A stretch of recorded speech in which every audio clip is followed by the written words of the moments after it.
Manila D20 Asyong sa London Store. Ako ay ito!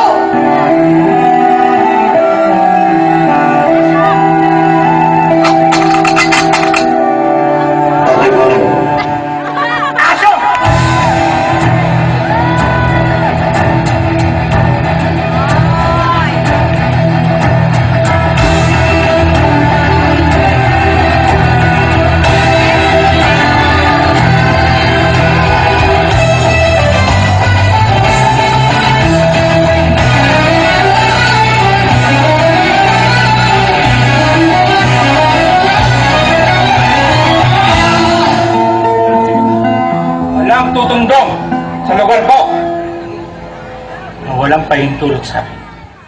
Akin ang lupang ito. Hindi! Kay Asyong!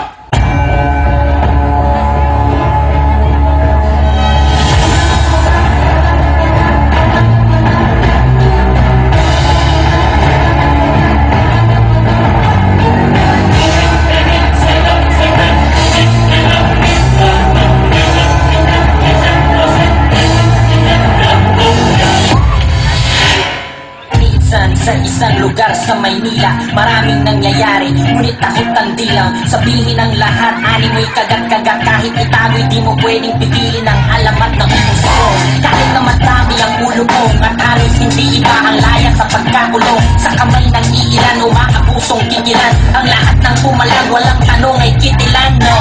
Buhay, buhay, buhay, magpapatunay na kahit hindi makulay, kailangan magbigay kulay sa kung sino ang lamang. Mga bituang halang, at kung wala kang alam, ay yumukuha na lang hanggang sa may nagpasa na sumalungan sa agos. Basahin ang mga kadena na siyang gumagapos sa kwento ng mag-asing sa panunhain na lonta. Sabay-sabay natin awitin ang tabing na tolda. Ako ay isang nagahanga mo. Ako na magdadala ng mga hawak mo. Pupulutin ko lahat ng binitawan mo. Ako'y iyong alala. Isang nagahanga mo. Ako na magdadala ng mga hawak mo. Pupulutin ko lahat ng binitawan mo. Ako'y iyong alala.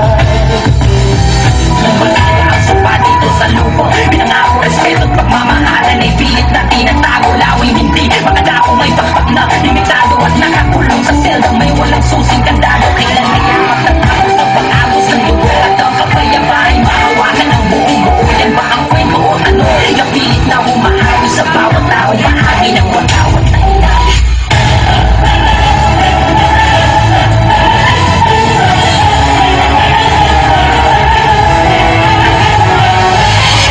Mas masarap mamatay sa kamay ng kaaway, ngunit masakit mamatay sa kamay ng kaibigan. Ngunit araw na gusto ninyang talikuran na iulin na ang lahat at sa kamay ng kaibigan ipinasok ang tinggato, ulo ang tubo sa lonta. Ngayon alam niyo na ang kwento sa lonta. Diyos sa aming aso. Padaling kumapit, isang tuka, isang kahit, ang mga kamay na may bahid ng galit.